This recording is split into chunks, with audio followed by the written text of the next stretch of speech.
प्यारे बच्चों, आप सभी का हार्दिक स्वागत है तिवारी एग्रीकल्चर एकेडमी के यूट्यूब प्लेटफॉर्म पर। और आज हम सभी लोग सरदार वल्लभ भाई पटेल कृषि एवं प्रौद्योगिक विश्वविद्यालय मेरठ में उपस्थित है, यहाँ के छात्रावास में। और तिवारी एग्रीकल्चर एकेडमी कोचिंग से सभी जो वार्षिक बच्चों ने पढ़ाई की थी और बहुत सारे बच्चे ऐसे थे जो कि क्रैश कोर्स पढ़ के सेलेक्ट हुए हैं। आज यहाँ पर उनसे आप सबको रूबरू कराएंगे कैसे उन्होंने पढ़ाई करी, क्या क्या समस्याएं आई उनके साथ वहाँ पर रहते हुए, और इसके अलावा क्या तिवारी एग्रीकल्चर एकेडमी ने उनके साथ सहयोग किया और किस तरह से सिलेक्शन के बाद भी हम सब एक साथ रहते हैं, और ये सारी चीज़ें कितनी इंपॉर्टेंट हैं आपके लिए, और तिवारी एग्रीकल्चर एकेडमी ही आपको क्यों ज्वाइन करना चाहिए। ये सारे महत्वपूर्ण बिंदु हैं जिन पे हम लोग यहाँ पर बात करेंगे। तो आइए स्टार्ट करते हैं। यहाँ पर ऑफलाइन बैच के बारे में जो भी जानकारियाँ थी और यहाँ पे काउंसलिंग में क्या समस्याएं आती हैं, एडमिशन मिलने के बाद भी क्या क्या समस्याएं आती हैं, किस तरह से आपको संघर्ष, एक तरह से देखा जाए तो संघर्ष कभी ख़त्म नहीं होता है, और ये एक तरह से आपको एडमिशन के बाद भी जारी रहेगा, 12th के बाद भी जारी रहेगा, और आप कहीं जॉब करोगे उसके बाद भी जारी रहेगा। तो ये एक अनवरत प्रक्रिया है जो कि जारी रहती है। तो इसमें किस तरह से आपको साथ रहने की ज़रूरत है, एकजुट रहने की ज़रूरत है, ये भी आपको यहाँ से सीखने को आज मिलेगा। तो कंप्लीट वीडियो देखिएगा, जुड़े रहिए आप सभी लोग यहाँ पर। आइए स्टार्ट करते हैं। आपका नाम क्या है पहले तो ये बता दीजिए। Sir, my name is Vikas and from Bareilly. Okay ji, और I passed in inter RP inter college Mirganj Bareilly. और मैंने 2020 में इंटर पास किया था और तभी वार्षिक पाठ्यक्रम के लिए तिवारी सर के यहाँ पे एकेडमी में ज्वाइन हुआ। और उसके बाद तिवारी सर के यहाँ पे क्रैश बैच, वो ऑनलाइन बैच चला था, उसमें भी मैंने ऑनलाइन क्लासें ली और जिससे मेरा रिजल्ट काफ़ी हद तक अच्छा रहा, जिसमें मेरी combined rank 263 and group rank 72 थी। और मुझे मेरठ यूनिवर्सिटी में एडमिशन मिला फ्री सीट पे, बिल्कुल फ्री। एग्रीकल्चर मिला है आपको या हॉर्टिकल्चर मिला है? एग्रीकल्चर मिला है सर, बिल्कुल फ्री मिला है। एंड बाकी मेरे अदर फ्रेंड्स हैं, उन्हें भी कुछ को पेड मिला है, बाकी अदर अधिकतर बच्चों को फ्री मिला है सर। एग्रीकल्चर बेस पे सब, टोटल एग्रीकल्चर को, हॉर्टिकल्चर को नहीं। तो जब आप पहली बार कानपुर आए या फिर जब आपने 12th पूरा कर लिया, तो आपने ये चीज़ कैसे डिसाइड करी कि हमें जो है वो तिवारी एग्रीकल्चर एकेडमी ही जाना चाहिए, या फिर बहुत सारे डाउट्स होते हैं असल में अभी भी, जैसे बहुत सारे बच्चे, ऐसा है कि दिवाली अभी आने वाली है, तो बहुत सारे बच्चे ये डिसाइड नहीं कर पा रहे हैं कि हमें कहाँ पर ज्वाइन करनी चाहिए। क्योंकि होता ये है कि अगर देखा जाए कि तिवारी एग्रीकल्चर एकेडमी की लास्ट ईयर की जो रैंक है 2019-20 का सिलेक्शन देखे जाए या फिर 20-21 का सिलेक्शन देखे जाए, तो वो सारे बच्चों ने ऑनलाइन माध्यम से देखा है। पहले तो जैसे नहीं जान पाते थे कि हाँ क्या चीज़ें हैं, कैसे सिलेक्शन होता है, लेकिन अभी पिछले 2-3 सालों से लगातार लोग देख पा रहे हैं। तो इससे काफ़ी अच्छा एक रिस्पॉन्स रहा है बच्चों का, और ये बहुत ज़्यादा इंपॉर्टेंट है। तो आपको ये चीज़ कैसे, आपने, क्या आपको डाउट नहीं हुआ जब आपने एडमिशन आके ले लिया, तो क्या आपको डाउट नहीं हुआ कि हाँ हमने सही निर्णय लिया है या फिर नहीं लिया है? ये चीज़ कैसे आपने फाइंड सर, एनी डाउट, कोई डाउट नहीं हुआ कि सर, सबसे पहले मैंने पिछले लॉकडाउन में सर ऑनलाइन क्लासेस देखी थी, जिससे मुझे पूर्ण भरोसा हुआ एंड विश्वास हुआ। उस चक्कर में उसी हिसाब से फिर मैंने 1 साल का बैच ज्वाइन किया और अच्छी रिस्पॉन्स आपको अच्छा मिला? रिस्पॉन्स टोटल सही मिला। एंड सर, जो पेपर आया उसमें ऑल वही मिला जो पढ़ाया गया था, और बाकी अच्छी रैंक आई और अच्छे इंस्टीट्यूट में एडमिशन हो गया। बस यही कामना है सर। चलिए, आपको बधाई है, आप इसी तरह मेहनत करते रहें और आगे भी सफल हों। जी सर, थैंक यू सर। देखते हैं आगे, आपका क्या नाम है? सर, माय नेम है रवि प्रकाश फ्रॉम बरेली। क्या रैंक है आपकी कंबाइंड? सर, मेरी कंबाइंड यूजी रैंक 464 है, ग्रुप रैंक 132 है। मैं पीएचडी ग्रुप से हूँ सर। अच्छा। मैंने इंटर सर इसी साल ILBS inter college Nawabganj Bareilly से किया है, और लॉकडाउन चल रहा था तो सर मैं कहीं जा नहीं पाया कानपुर कोचिंग के लिए, तभी मैंने ऑनलाइन यूट्यूब पर देखकर सर का क्रैश बैच ज्वाइन कर लिया। उसी से मुझे इतनी बड़ी सफलता मिली, जिससे मेरा क्या सीट मिली है अभी, कहाँ पर, या फ्री मिली या पेड मिली? सर, मुझे सरदार वल्लभ भाई पटेल में एग्रीकल्चर BSc फ्री सीट मिली हुई है। बहुत बढ़िया, बधाई आपको। और जब आपने ऑफलाइन बैच ज्वाइन किया था या crash course? Crash batch join किया था। तो क्रैश बैच के बारे में आपको किसने बताया था? सर, मुझे किसी ने नहीं बताया था, मैं कहीं लॉकडाउन में सोच ही नहीं रहा था, ऐसे ही यूट्यूब पे वीडियो देख रहा था, तो मैंने सर का एक वीडियो देखा, तो मैंने 2-3 दिन तो पहले ट्राई किया लॉकडाउन में, फिर मुझे पूरा भरोसा हुआ, तभी मैंने ऐप के बारे में जाना, सर से पूछा, बोला, मैंने फिर ऐप डाउनलोड करके क्रैश बैच ज्वाइन कर लिया। तो ये बात मैं बाकी आने वाले बच्चों से भी कहना चाहूँगा कि अगर आप ऑफलाइन बैच के लिए आना चाहते हैं तो सबसे पहले जैसे इन्होंने बताया कि इन्होंने अगर क्रैश बैच भी ज्वाइन किया तो इन्होंने पहले देखा, आपको सारे लोगों के वीडियोस देखने हैं, सबका ये देखना है कि किसकी रैंक आपको सही दिखाई जा रही है, किसकी 4 साल पहले की दिखाई जा रही है, किसकी अभी की दिखाई जा रही है। और अगर कोई बच्चा फर्स्ट या सेकेंड रैंक ला रहा है तो आप ये मान के चलिए कि उसका जो कोचिंग इंस्टीट्यूट है उसका योगदान उसमें 50% है। जो टॉप रैंकर्स होते हैं वो रैंकर्स इसलिए हैं, वो बच्चा इसलिए टॉप कर पा रहा है क्योंकि उसने खुद की मेहनत की है, उसने रात रात जग के उसने खुद से पढ़ाई की है। और अगर टॉप 100 में 70 या 60% बच्चा किसी एक कोचिंग से ही सेलेक्ट हो रहा है तो आप ये मान के चलिए कि 60 बच्चा 100 में से किसी एक कोचिंग का इसीलिए है क्योंकि उस कोचिंग का मटेरियल अच्छा है और उस कोचिंग के जो भी डायरेक्टर हैं या फिर जो भी टीचर हैं वो आपके साथ बहुत अच्छा मेहनत कर रहे हैं। ठीक है, तो इन दोनों बातों में बहुत ज़्यादा डिफरेंस है कि टॉप 10 में सिर्फ 3 रैंक किसी कोचिंग से आना या फिर टॉप 100 में किसी कोचिंग के 60 बच्चे सेलेक्ट हो जाना या टॉप 500 के अंदर 200 या 150 पूरा का पूरा बेस्ट सेलेक्ट करा देना, इन दोनों बातों में बहुत ज़्यादा डिफरेंस होता है। तो ये चीज़ें आप शायद समझ पा रहे होंगे अब। ठीक है, आइए बात करते हैं प्रदीप से। आपको कैसे पता चला सबसे पहले? सर मैंने जो भी आप बताना चाहें कोचिंग इंस्टीट्यूट के बारे में या फिर जो भी आपका सफ़र रहा। सर सबसे पहले तो मेरे दोस्त जो हैं मुकीम, उनसे मुझे पता चला कि कोई तिवारी एग्रीकल्चर एकेडमी है भी। तो उसके बाद में मैंने यूट्यूब पे क्लासें देखी, क्लासें देखने के बाद में पता चला कि सर कैसे पढ़ाते हैं, सभी लोग कैसे पढ़ाते हैं। उसके बाद में सर मैंने देखा कि यहाँ सबसे अच्छा पढ़ा रहे हैं। और उससे पहले भी मतलब सर मैं कोचिंग करता था, लेकिन उसके बाद में मैंने देखा तो मैंने सोचा हाँ यहाँ सबसे अच्छी पढ़ाई हो रही है तो यहीं जाना चाहिए। तो ये विकास और मुकीम और भी कई लोग थे, सारे लोग एक बार हमने निश्चित कर लिया कि तिवारी एग्रीकल्चर एकेडमी जाना है तो जाना है। ठीक है, तो वहाँ पर सर हम पढ़ाई करने के लिए गए थे और वहाँ से अच्छा रिजल्ट मिला और सभी लोग सेलेक्ट हो गए हैं सर। हमारे साथ के जितने भी हैं सारे सेलेक्ट हो गए हैं सर। और मैं बता दूं कि जब ये पहली बार कानपुर में आए थे तो मैं इनसे मिला था पहली बार कानपुर में, और बहुत सारे डाउट्स रहते हैं असल में कि क्या जो हम डिसीजन ले रहे हैं वो सही है नहीं है। तो मैंने इनसे ये चीज़ कही थी कि इन्होंने बताया थी कि मेरे सर काफ़ी दोस्त हैं और ये पहले कहीं कोचिंग कर चुके थे, उसके बाद भी इनके डाउट थे कि क्या अगर 1 साल हम आपको देते हैं तो क्या मेरा सिलेक्शन हो जाएगा। तो मैंने इनसे यही चीज़ बोली थी कि आप अगर भरोसा करके जुड़ रहे हो 1 साल के लिए तो आप ये मान के चलो कि आपका कंफर्म सिलेक्शन होगा। और उसी का ही नतीजा है कि आज हम लोग सरदार वल्लभ भाई पटेल यूनिवर्सिटी के कैंपस में खड़े हैं और साथ में खड़े हैं, और लगभग इनके जो भी ग्रुप के बच्चे थे वो भी इनके साथ में आज यहीं पर सेम कैंपस में है। सबसे बड़ी बात है, और ऐसा बहुत ही कम हो पाता है कि आप साथ में तैयारी कर रहे हो, साथ में आपने किसी कोचिंग इंस्टीट्यूट में एडमिशन लिया है और साथ में आप पढ़ाई भी करो, और हो सकता है कि आगे भी अगर MSc या फिर आगे जो भी इनके प्लान्स होंगे उसमें भी ये साथ रहेंगे। लेकिन सबसे अच्छी सर बात यही है कि हमारे साथ के जितने भी लोग हैं सर सारे हम लोग साथ में साथ ही पढ़े थे, इंटर भी साथ में किया था, कोचिंग भी साथ में की थी और आज हॉस्टल में भी साथ में और रूम में भी साथ में ही है सर। अब आगे काफी प्लानिंग जो भी होगी साथ में ही होगी सर।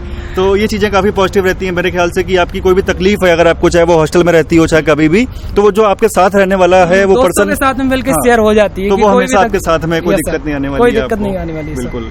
बाकी तिवारी एग्रीकल्चर एकेडमी आपके साथ ही है। अगर आपको BSc आपने कर ली तो कई बार ये सारे डाउट्स आते हैं आपके मन में कि क्या इसके बाद हमारे लिए क्या सही रास्ता होगा, क्या हमें UPPSC अगर आप करते हो तो क्या रास्ता होना चाहिए, कैसे आगे नोट्स क्या किसके फॉलो करने चाहिए, या फिर आप UPSC का सोचते हो तो किस तरह से आपकी जो BSc एग्रीकल्चर की डिग्री है वह उसके थ्रू आपके क्या क्या रास्ते हो सकते हैं, इन सब के बारे में भी अगर आपको डिटेल्ड बात करनी है तो सर का नंबर आप सबके पास है 9793900888। तो हमेशा है ये बताने का मकसद हमारा कि ऐसा नहीं है कि आपने सिर्फ हमसे कोचिंग करी 1 साल और उसके बाद हमारा आपको कोई रिश्ता नहीं है। ये जैसा कि सर हमेशा बोलते हैं तिवारी सर की एक परिवार है, यूट्यूब फैमिली है और ये फैमिली की तरह ही रहेगा हमेशा। तो आइए देखते हैं आगे फिर किसके बारे में क्या है सिलेक्शन का। My name is Montu, I am from district Kannauj K K inter college. मैं आप लोगों से यह कहना चाहूँगा कि आप कानपुर जाने से पहले एक बार ये ज़रूर सोचें कि कहाँ जाना चाहिए, क्योंकि अच्छी जगह आप जाएंगे, अच्छी शिक्षा मिलेगी और आप उच्च लेवल पर पहुँच सकेंगे, जिससे अपने परिवार का और अपने आने वाली पीढ़ियों का उसका सब पढ़ाई लिखाई में और उच्च लेवल तक पहुँचा सकेंगे। इसलिए आप सभी से कहना है कि एक बार कानपुर जाने से पहले ये ज़रूर सोचें कि कहाँ जाना चाहिए, क्योंकि इस समय आप देख रहे हैं कि YouTube प्लेटफॉर्म के जरिए काफ़ी हमारी तिवारी एग्रीकल्चर एकेडमी बहुत आगे बढ़ रही है दिनों दिन और बहुत ही उन्नति तक जाएगी हमें लग रहा है। जैसा कि आप देख रहे हैं हमारे काफ़ी साथियों का आज एडमिशन हुआ है और BSc एग्रीकल्चर फ्री सीट पर हर यूनिवर्सिटी में लगभग 25-30 बच्चे तिवारी एग्रीकल्चर एकेडमी से आए हुए हैं और हॉर्टिकल्चर में काफ़ी बच्चे आए हुए हैं। जैसा कि आप देख रहे हैं कि तिवारी एग्रीकल्चर एकेडमी में आज कम से कम 100-150 प्लस में सिलेक्शन हुए होंगे और आज हमारे काफ़ी साथी हमारे पास में हैं बिल्कुल। और ये आप जो देख रहे हैं फ़ोटो वोटो वगैरह जो लगवाए हुए हैं, ये बिल्कुल रियलिटी है, कोई लोकल नहीं है जो आपको देखने को मिल रहा है। और काफ़ी हमारे ऐसे कोचिंग वाले भी हैं जो कि इधर उधर की फ़ोटो वोटो छपवा कर अपना प्रचार प्रसार कर रहे हैं, क्योंकि कोचिंग तो चल नहीं रही है और अन्य कोचिंगों में दिखावा कर रहे हैं। बच्चों को बुलाने के लिए बुला लेते हैं, उसके बाद कोचिंग कुछ नहीं चलाते हैं, सिर्फ 2-4 महीने चलाते हैं। उसके बाद वो क्या करते हैं कि उन्हें कहीं फीस का बहाना लेकर कहीं कुछ करके बच्चों को नहीं चल पा रही है। इसलिए वो लोग इधर उधर आते हैं और इधर उधर की फ़ोटो छपवा के अपना प्रचार प्रसार करते हैं और बच्चों को फंसाते हैं और ले जाकर उनका भविष्य खराब कर देते हैं। और ऐसी आप कोई भी आफत में ना पड़ें जिससे कि आपको आगे आने वाली दिक्कतें उठानी पड़ें। तो इसलिए आप सभी से कहना है कि कानपुर आने से पहले एक बार तिवारी एग्रीकल्चर एकेडमी को अवश्य 2-3 दिन या 5 दिन का टाइम देकर उसमें डेमो लेकर अवश्य देखें, जिससे कि आपको पता चल सके कि इस समय बेस्ट क्वालिटी की कोचिंग कौन सी है। इसलिए सभी दोस्तों से मैं कहना चाहूँगा कि एक बार जाएं और तिवारी सर से संपर्क जरूर करें। खासकर उन स्टूडेंटों से मैं विशेष कर कहना चाहूँगा जो कि हमारे पुअर फैमिली से हैं, जो ये सोच रहे हैं कि कानपुर जाएंगे तिवारी एग्रीकल्चर एकेडमी में कैसे पढ़ेंगे, वहाँ की फ़ीस इतनी ज़्यादा है। तो उन लोगों से विशेष कर कहना है कि एक बार जाएँ और तिवारी सर से बात करें। तिवारी सर उसका कुछ ना कुछ अवश्य सोल्यूशन देंगे और आपको पढ़ाएंगे। ऐसा नहीं कि तिवारी सर के यहाँ फीस इतनी है तो उसमें आपका कोई भी डिस्काउंट नहीं किया जाएगा। डिस्काउंट अवश्य किया जाएगा। अगर आप देने लायक होंगे तो दे सकते हैं उतना भी, अगर नहीं देने लायक हैं तो उसमें काफ़ी हद तक डिस्काउंट किया जा सकता है। इसलिए मैं आपसे कहना चाहूँगा कि आप अवश्य जाएँ और सर को एक बार मौका अवश्य दें। तो मोन्टू ने अपनी बात बताई किस तरह से उन्होंने ज्वाइन किया और क्या क्या उनके एक्सपीरियंस रहे। तो इसके बाद आइए देखते हैं कि बाकी लोगों के क्या एक्सपीरियंस रहे। सबसे बात करना जरूरी है ताकि जो आपके निर्णय है, आपका भविष्य है, वो निश्चित एक अच्छा हो सके आगे, ये जरूरी है आपके लिए। लोग दो क्या दिक्कत आ गई थी, आइए फिर देखते हैं कि बाकी इनका क्या एक्सपीरियंस रहा है। ये अभी प्रदीप ने आपको जिस दोस्त के बारे में बताया था कि इन्होंने जो है कोचिंग के बारे में सजेस्ट किया था प्रदीप को, तो इनसे पूछते हैं कि इन्हें फिर कैसे पता चला था सारी की सारी जो भी चीज़ें हैं वो। तो आपको कैसे पता चला था कि तिवारी एग्रीकल्चर एकेडमी है यूट्यूब पर? लॉकडाउन में जो भी आपने 2020 में एडमिशन लिया था जैसा कि, तो क्या था उस समय का, थोड़ा सा बताएं बच्चों को। सर हमारे जो सीनियर थे उन्होंने बताया था कि मतलब 1-2-3 कोचिंग बताई थी, तो हमने उसमें कानपुर जाके डेमो लिया था। तो हमें जो पसंद आई वो तिवारी एग्रीकल्चर एकेडमी पसंद आई। और भी जगह डेमो लिया था, वो समझ में नहीं आई थी। तो आपका एक्सपीरियंस कैसा रहा कि आपने जब तिवारी एग्रीकल्चर एकेडमी ज्वाइन कर ली, सारे के सारे आपको किस तरह से वहाँ पे क्लासेस मिली और क्या नोट्स प्रोवाइड किए गए? जो आपके एग्जाम्स में जब आप एग्जाम देने हॉल में बैठे हो तो क्या वो फील आपको आया कि जो चीज़ें सर ने पढ़ाई है वो एग्जाम में मिल भी रही थी या नहीं मिल रही थी? वो साफ आप जो भी चाह रहे, मतलब जैसा आप जानते हो वही चीज़ आपको बतानी है। हाँ, टोटल चीज़ मिली थी हमें। जो हमने यूपी कैडेट का जो एग्ज़ाम दिया था उसमें लगभग 90% हमें मिला था। अच्छा। और भी मॉक टेस्ट होते रहते हैं। जैसे सर ने जैसे कि संडे एक मॉक टेस्ट लेते थे, तो वो लेने का पर्पज़ ये होता था तिवारी एग्रीकल्चर एकेडमी में कि आप जब रियल एग्जाम में बैठो तो वहाँ का जो प्रेशर है वो चीज़ आप पहले ही फेस कर चुके होते थे। तो क्या उसका बेनिफिट आपको एग्जाम में लेने को मिला कि आपको लगा जैसे कि ये तो संडे वाला ये मॉक दे रहे हैं हम, ज़्यादा प्रेशर नहीं था आपके ऊपर, ऐसा कुछ? नहीं, ऐसा कुछ नहीं था सर। उससे काफ़ी फ़ायदा मिला हमको। सर फिर आपको वहाँ पे प्रेशर जैसा कुछ फील नहीं हुआ, आपको उससे बेनिफिट मिले हैं मतलब? Yes sir. ठीक है। अभी यूनिवर्सिटी में आपको क्या सीटें कहाँ मिला है, क्या ब्रांच मिली है? सर मैं सब इंट्रोडक्शन देना चाहता हूँ। My name is Mukeem Hussain from district Rampur. My UP cadet rank 335 है और ग्रुप रैंक 93 है।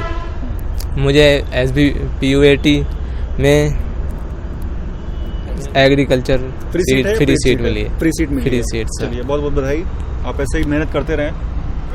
आप अपने बारे में थोड़ा सा बताएं कि क्या आपको कोचिंग, आपने पूरा वार्षिक बैच ज्वाइन किया था या फिर क्रैश कोर्स? वार्षिक बैच में थे। अच्छा, तो कैसा रहा आपका एक्सपीरियंस, कैसा रहा कोचिंग के साथ? या फिर किसी भी तरह की कोई दिक्कत आई हो जब आपने हेल्प के लिए कहा हो, ना आपकी हेल्प की गई हो, ऐसा कुछ कोई एक्सपीरियंस आपका रहा हो?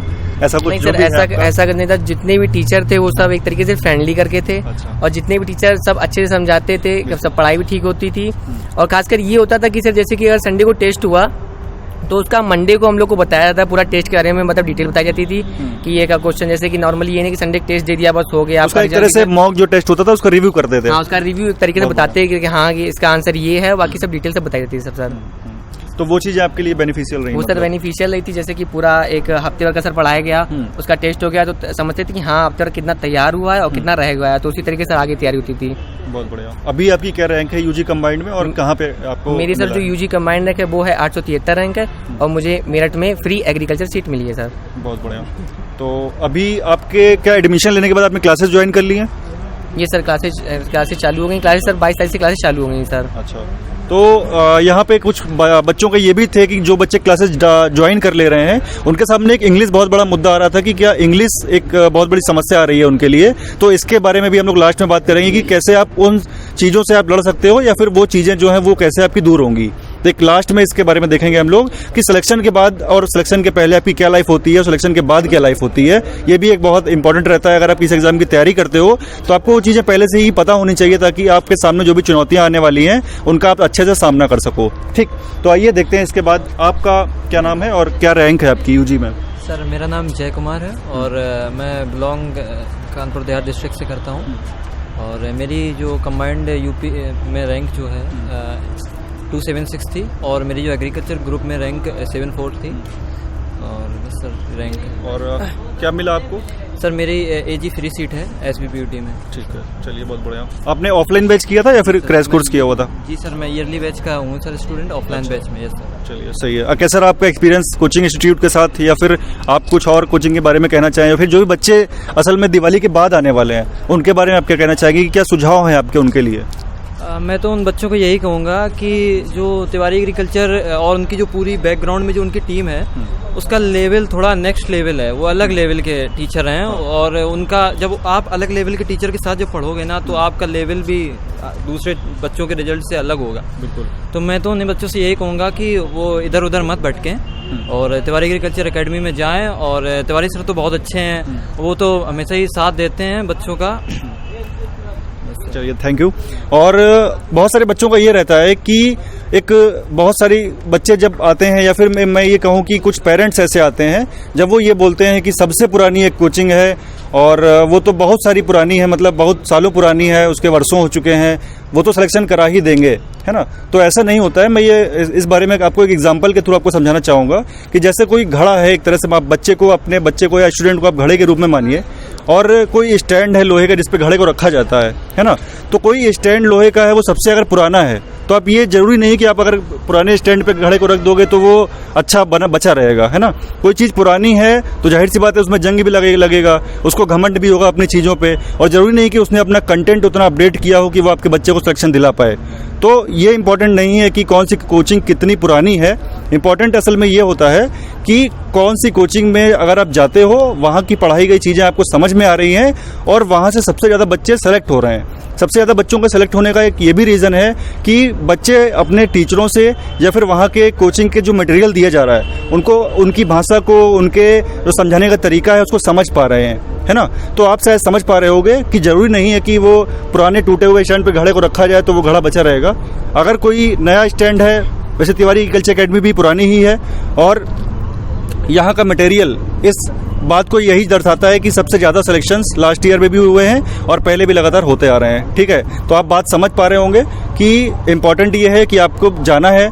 अगर आप ऑफलाइन बैच ज्वाइन करना चाहते हैं तो 9793900888 पर कॉल करिए और सबसे पहले आपको सारी कोचिंगों में जाना है। मैं ये नहीं कह रहा हूँ कि आपसे सिर्फ आप हमारी कोचिंग आइए, आप सारी कोचिंग में जाइए जहाँ पर आपको समझ में आता है या फिर आपके जो भी आपको कोई भी बताता है कि आपको यहाँ जाना चाहिए, आप आराम से जाइए। आप फ्री हैं क्योंकि आपका पैसा है और किसान का पैसा अगर है वो तो मेहनत का पैसा है, मैं ये कहूँगा आपसे। तो आप जाइए आराम से, वहाँ पर अगर आपको चीज़ें समझ में आ रही हैं, आपको लगता है कि वो आपका सिलेक्शन करा सकते हैं, बिल्कुल बेफिक्र होकर ज्वाइन कर लीजिए और अच्छे से मेहनत करिए। मैं ये कहूँगा आपसे कि अच्छे से मेहनत करिए और अगर आपको लगता है बीच में भी कभी भी आपको लगता है कि आपसे नहीं हो पा रहा है, वहाँ के कंटेंट से नहीं हो पा रहा है, तो आप एक बार तिवारी सर से आके कहिए कि सर ऐसा है कि मुझसे गलत डिसीजन मैंने ले लिया। तो ऐसा नहीं कि सर आपकी हेल्प नहीं करेंगे, जो भी उनसे हो पाएगा वो करेंगे। और ऐसा उन्होंने लास्ट वाले बैच में बहुत सारे बच्चों के साथ किया भी है, जिनका सिलेक्शन इस बार हुआ है।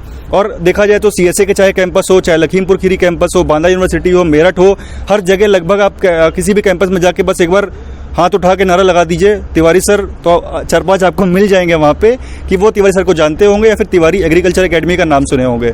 आइए इसके बाद देखते हैं कि क्या रिस्पॉन्स है बाकी बच्चों का, क्या अनुभव रहा है। अपने बारे में बताएं थोड़ा। मेरा नाम अर्पित यादव, मैं अयोध्या का रहने वाला हूँ। मैंने yearly batch Tiwari agriculture academy से किया था और मेरी ग्रुप रैंक जो है 100 और ऑल कंबाइंड रैंक 354 है। और मैंने इंटर की परीक्षा डॉक्टर देव प्रसाद पांडे स्मारक इंटर कॉलेज रामगंज अयोध्या से की है। और क्या आपका अभी कहाँ पर है एडमिशन, कहाँ पर हुआ? मेरा एडमिशन SVP UT मेरठ में हुआ है। फ्री सीट है या फिर? मेरा फ्री सीट है, BSc एग्रीकल्चर जी। चलिए बहुत बढ़िया। आपने ऑफलाइन बैच ज्वाइन किया था? नहीं, हाँ मैंने ऑफलाइन बैच ज्वाइन किया था और उसके साथ साथ भी मैंने ऑनलाइन भी तिवारी सर ने उसी पैसे में पढ़ाया था। आपने उसको भी ज्वाइन किया? हाँ जी। तो ये इंपॉर्टेंट हो जाता है कि अगर लास्ट में जैसे कि क्रैश कोर्स चालू किया तो इन्होंने ऑफलाइन बैच में भी पढ़ा है और उसके बाद ऑनलाइन बैच लास्ट वाला ज्वाइन करके क्रैश कोर्स वाला, उससे इन्होंने प्रैक्टिस वगैरह भी की है। और क्या मॉक देते थे हर संडे को जो सर जी कराते थे यूट्यूब पे? उसका मैंने हर संडे को मार्क दिया, जो होता है टेस्ट उसको दिया है। और मैंने जब पेपर में बैठे थे यूपी कैडेट में, हमें ऐसा नहीं लगा कि मैं यूपी कैडेट का पेपर दे रहा हूँ। मुझे लगा था जैसे तिवारी एग्रीकल्चर में जो पेपर होता है वही, बिल्कुल वही फील आपको आया वहाँ पर भी। तो उसको कराने का रीज़न असल में वही चीज़ है कि अगर आप इस तरह रेगुलर प्रैक्टिस करते रहते हो, और हम ये कहते हैं कि अगर आपको डेली आपको 4 पेज कोचिंग में लिखवाए गए हैं, आप उन्हीं 4 पेज को जाइए सबसे पहले घर पे, हाथ मुंह धो के अपना सबसे पहले उन्हीं 4 पेज का रिवीजन करिए, फिर खाना खा के फिर से उनका रिवीजन करके चुपचाप सो जाइए। ज़्यादा आपको पढ़ाई नहीं करनी होती, लेकिन पढ़ाई आपको रेगुलर करनी होती है। ये इंपॉर्टेंट है सिलेक्शन हो जाने वालों में और सिलेक्शन नहीं होने वालों में, ठीक है। और इस वीडियो के माध्यम से मैं उन सभी बच्चों से भी कह दूं कि जिनका सिलेक्शन नहीं हो पाया है इस बार, या फिर जिनकी कम रैंक आई है, उनको भी निराश होने की जरूरत नहीं है। ऑप्शंस हमेशा आपके पास अवेलेबल होते हैं, बस आपको सही चीज़ों का चुनाव करना होता है अपने जीवन में। आइए देखते हैं नेक्स्ट। आपका क्या नाम है, क्या रैंक है आपकी? सर मेरा नाम अमन सिंह राजावत है, मैं झांसी से हूँ। मेरी UG कंबाइंड रैंक 190 है, इसलिए मुझे SVP UT में फ्री सीट पर चयन हुआ हूँ फर्स्ट राउंड में। मैं सर दिसंबर में ही, जब लास्ट दिसंबर था, तो मैं YouTube चैनल से जुड़ा था सर जी के टेलीग्राम से, तभी मैंने उसको ज्वाइन किया और मैंने देखा कि पढ़ाई इधर अच्छी होती है और मैं पहले ही दिन वहाँ चला गया। मैंने किसी कोचिंग में ना डेमो लिया ना कुछ, सीधा वहाँ जाकर रजिस्ट्रेशन कराया, पूरी फीस जमा कराई और क्लास चालू कर दी। तभी मैंने तैयारी की, हॉस्टल में सर जी ने ही दिला दिया था, वहाँ पूरी सुविधा थी मेरे लिए, जो भी दिक्कत आती थी सर जी मेरे साथ खड़े रहते थे। इसलिए आज मैं और मेरी जितने भी साथी हैं सभी का अच्छा रिस्पांस मिला और सभी का अच्छा चयन हुआ। बहुत बढ़िया, चलिए शुभकामनाएं हैं आपको, अच्छे से मेहनत करें। आप बताएं अपने बारे में। सर मेरा नाम व्योम त्रिपाठी है, इटावा से हूँ और कंबाइंड UG रैंक 1031 है। मुझे मेरठ में बेड सीट अलॉट हुई है। और एग्रीकल्चर या फिर हॉर्टिकल्चर? एग्रीकल्चर की हुई है। अच्छा, बहुत बढ़िया। और आपने वार्षिक बैच किया था या फिर क्रैश कोर्स ज्वाइन किया था? वार्षिक बैच किए थे सर। अच्छा, तो क्या एक्सपीरियंस रहा कोचिंग इंस्टीट्यूट का, या फिर जो बच्चे आने वाले हैं उनके बारे में क्या कहेंगे? उनके बारे में तो सर यही कहना चाहेंगे कि डेमो हर जगह लीजिए आप। हाँ। और तिवारी आप स्वतंत्र हैं, पहली बात खुद समझ जाएंगे डेमो लेने के बाद कि आपको क्या डिसीजन लेना है। मुझे ये लगता है कि अगर आप में सिलेक्शन वाली क्वालिटी है तो आप ये सही चुनाव, आप इतना तो कम से कम कर सकते हो कि क्या चीज़ें एग्जाम के लेवल की हैं और क्या चीज़ें नहीं हैं। और अगर आपने प्रीवियस ईयर नहीं लगाए हैं पेपर, तो सबसे पहले पुराने सालों के पेपर आप दीजिए, ताकि आपको एक कंटेंट समझ में आए कि किस तरह का लेवल का एग्जाम पूछा जाता है और यहाँ पे किस कोचिंग में कैसी पढ़ाई हो रही है ना? जी सर, और क्वालिटी अलग समझ में आ जाती है सर, जो अच्छी होती है वो अच्छी होती है वैसे ही। और तिवारी एग्रीकल्चर कोचिंग में एक मतलब खास बात चीज़ हमें समझ में आई है कि वहाँ पल पल पे अपडेट किया जाता है बच्चों को, और वहाँ की कोचिंगों में सर हमने नहीं देखा, हर जगह हम डेमो ले चुके हैं, ऐसी चीज़ नहीं देखी। चलिए, तो ये आप लोगों ने देखा कि किस तरह से सभी बच्चों का यहाँ पर SVP UT में सिलेक्शन हुआ है। इसी तरह से लगातार हमारे सभी की सभी जो यूनिवर्सिटीज़ हैं हम लोग जाएंगे। हो सकता है कि आगे के वीडियोज़ में आपको CSA यूनिवर्सिटी, अयोध्या यूनिवर्सिटी और बांदा यूनिवर्सिटीज़ के भी वीडियो देखने को मिल सकते हैं हमारे चैनल पर। और लास्ट एक स्टूडेंट रह गए थे जिन्होंने अब तक कैमरा संभाला हुआ था, आपके पीछे थे, तो इनका भी मैं एक बार पूछ लेता हूं कि क्या इनके एक्सपीरियंस रहे हैं, कैसे ये कानपुर आए, कैसे मिले और जब मिले तो क्या क्या समस्याएं आई, और इसके बाद में सबसे लास्ट में मैंने बताया था कि मैं इस बारे में डिस्कस करूंगा कि जब आपका एडमिशन हो जाता है यूनिवर्सिटी में तो क्या समस्याएं आती हैं, वो भी मैं इनसे जानना चाहूँगा। तो सबसे पहले तो अपने बारे में बताएं। और मेरा नाम विशाल कुमार राय है, मैं कुशीनगर डिस्ट्रिक्ट से हूँ, पटरौना से, और मैंने यूपी कैडेट का एग्ज़ाम दिया तो उसमें मेरा रैंक 324 है, कंबाइंड रैंक 324 और ग्रुप रैंक 89 था। और उसके बाद से मेरा एडमिशन यहाँ सरदार वल्लभ भाई Patel agriculture university and technology Meerut में हो गया, और यहाँ एडमिशन हो गया। चलिए, तो कैसा रहा आपका एक्सपीरियंस? अगर देखा जाए तो काउंसलिंग वगैरह में कोई दिक्कत आई आपको? नहीं, काउंसलिंग वगैरह में दिक्कत इसलिए नहीं आई कि सब कुछ तिवारी सर के कहने पर ही हुआ। अच्छा। हम लोग जो तिवारी सर बताए थे वही हम लोग किए। अच्छा। और जैसे तिवारी सर पढ़ाते थे या फिर तिवारी सर के जितने भी वहाँ टीचर हैं, ये लोग जैसे पढ़ाए थे वैसे हम लोग पढ़े, और जैसे वो कहते थे वैसे हम लोग किए, और जिसका आज वो है कि रिस्पॉन्स दिखा। चलिए, बहुत बढ़िया है। और इसके बाद जैसा कि आपने बताया था कि कुछ जो दिक्कतें आ रही थी कि एडमिशन आपका होने के बाद कि क्या क्या प्रॉब्लम्स फेस करनी पड़ रही है, अगर देखा जाए कि जो बच्चे आगे तैयारी करके यहाँ पर आएंगे या फिर जो अब एडमिशन लेंगे तो उनके साथ जो आगे चल के इन फ्यूचर दिक्कत आएगी एडमिशन लेने के बाद, तो आप उन्हें बताना चाहेंगे कि वो पहले से ही उसकी प्रिपेयर करें ताकि आगे दिक्कत ना आए उन्हें? हाँ, मैं उनसे यही कहूँगा कि आप लोग को अगर प्रिपेयर करना है, अगर अच्छा इंस्टीट्यूशन में जाना है तो आप लोग तिवारी सर के पास जाइए, वहाँ पढ़िए, और जैसे वे पढ़ाते हैं वैसे आप लोग पढ़िए, जैसे नोट्स बुक बनाते हैं देते हैं आप लोग को नोट्स, वैसे आप लोग कीजिए। और रही बात वो टेस्ट पेपर की, तो हर हफ्ते टेस्ट पेपर होता है, टेस्ट कराया जाता है बच्चों को, तो उसमें ये है कि आप लोग को टेस्ट करना है, देना है, और जैसे वो लोग मतलब बच्चे जैसे मतलब चाहें वैसे मतलब सभी लोग को टेस्ट देना जरूरी है। असल में जब आप वो संडे वाला मॉक टेस्ट देते हैं या फिर ऑनलाइन मॉक टेस्ट देते हैं तो आपको एक एक्सपीरियंस हो जाता है कि क्वेश्चंस का एग्जाम में क्या लेवल है और किस तरह से क्वेश्चंस पूछे जाने हैं। तो वो बहुत एक ज़्यादा हेल्पफुल रहा है असल में बच्चों के साथ। और उसका रिव्यू जो है, वो जो एग्जाम का रिव्यू करते थे सर, वो हमेशा हर संडे को ऑनलाइन फ्री अवेलेबल होता था यूट्यूब पर। तो ये एक अच्छा प्रयास था तिवारी एग्रीकल्चर अकेडमी की तरफ से उन बच्चों के लिए जो कि दूर रहते हैं या फिर पढ़ नहीं सकते। आप बताएं अपने बारे में।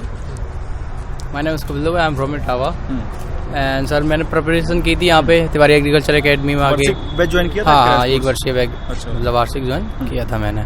तो वहाँ पे पढ़ाया गया था, तब मैं स्टार्टिंग में पहुँचा तो वहीं से हमें मतलब सर ने प्रोवाइड कर दिए टेस्ट में। पहले मतलब सर ने 1 हफ्ते पढ़ाया हमें, उसके बाद सर ने टेस्ट, वो सबसे बेस्ट चीज़ है जो सर ने टेस्ट लेके आए, उसके जरिए हमने क्या किया कि वो टेस्ट जितना हमने 1 हफ्ते पढ़ा है उसका टेस्ट से हमें पता चला कि हमने कितना मतलब अपना तैयार किया है। एक कॉन्फिडेंस मिलता है उससे। अगर जैसे नहीं हुआ वो टेस्ट सही तो मतलब और अपनी तैयारी अच्छी हो जाती है मतलब नेक्स्ट टेस्ट के लिए। धीरे धीरे इसी तरह इंप्रूवमेंट आता जाता है और फिर फाइनली आपको पता चलता है कि हाँ, जब आप एग्जाम से 1 हफ्ते पहले मॉक देते हो तो आपको पता होता है कि हाँ अब मैं कर पा रहा हूँ। हाँ, वो एक अलग ही कॉन्फिडेंस होता है कि आपको पता होता है कि आपका एग्जाम निकल जाएगा।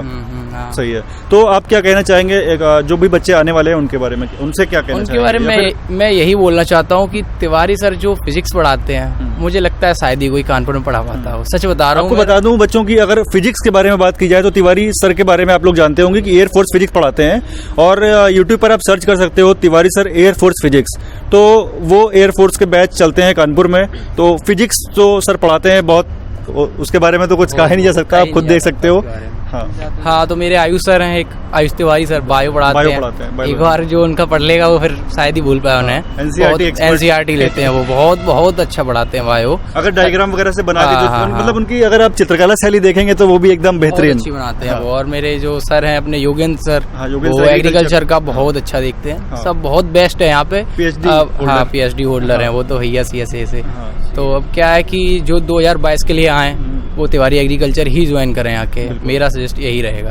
तो बच्चों ये इम्पोर्टेंट होता है कि आपकी टीम कैसी है, इस तरह से देखा जाए तो चाहे तिवारी सर हों चाहे बाकी अदर्स टीचर्स हों, तो आप खुद एक बार बात करेंगे उनसे या फिर मिलेंगे तो ये चीज़ें आप खुद ही फाइनल कर सकते हो कि कौन टीचर कैसा है, या फिर टीचर के बारे में जो भी चीज़ें हैं वो आप खुद से फाइनल कर सकते हो। ठीक है।